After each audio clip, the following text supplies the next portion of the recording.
मैं पै गया छत्तीसगढ़ के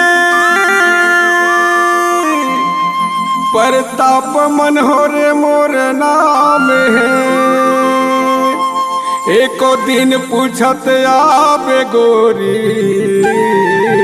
देवकर तिर डेहरी मोर गाँव है। दवाई ले लो दवाई। कौन कौन आहे नोनी? देख तो वो देख तो।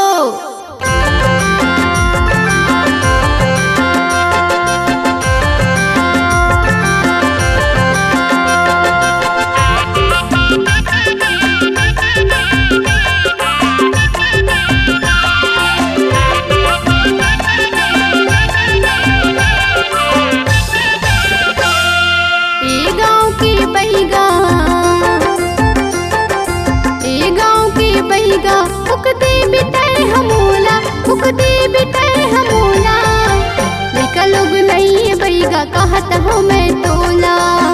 लइका लोग नहीं बैगा कहत हो मैं तोला। ए गवई के गोरी, ए गवई के गोरी फूक दे हूँ मैं हतोला, फूक दे हूँ मैं हतोला। फूके बार फूक हूँ गोरी सहेल पड़ी तोला। फूके बार फूक हूँ बाई घर चलगी तोला।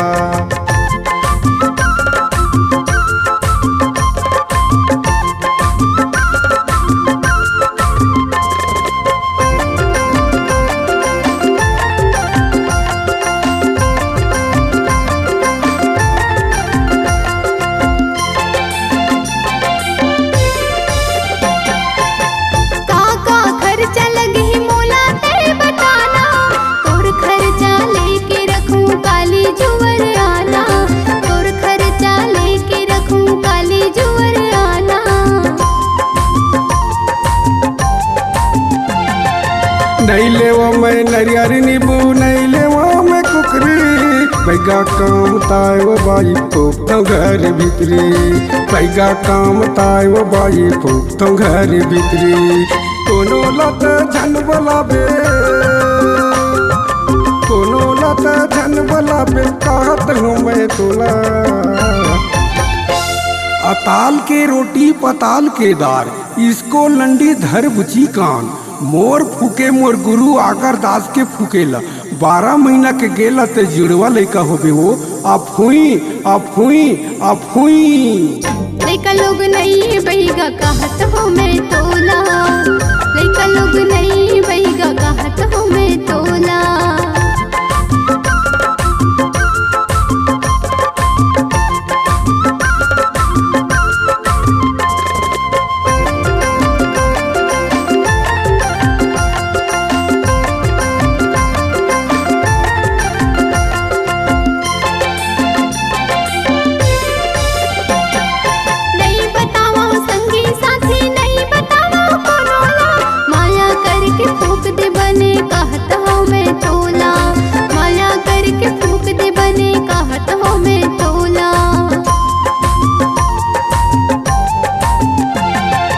सात काट हर दिला बे औला बे धाजा। फूक झार के बने करूँ तय तो कर भी मजा। फूक झार के बने करूँ तय तो कर भी मजा। गोड़ लमा के सो जबे वो, गोड़ लमा के सो जबे वो कहत हूँ मैं तोला। संगी बांधे संगवारी बांधे बांधे मरी मसानला। मोर फूके मोर गुरु फूकेला। ए प्रताप मनोहरे फूकेला ते जुड़वा लइका होबे हो। आप हुई आप हुई आप हुई। या मजा करबे बाई। लइका लोग नहीं बैगा कहत हो मैं तोला। लइका लोग नहीं बैगा कहत हो मैं तोला। ए गवई के गोरी, ए गवई के गोरी फूक दे हूँ मैं हतोला, फूक दे हूँ मैं हतोला। फूके बर फूक हूँ बाई खेल पड़ी तोला। फूके बर फूक हूँ बाई कर चलगी तोला। लइका लोग नहीं बैगा कहत हो मैं तोला। फूके बर फूक हूँ बाई कर चलगी तोला।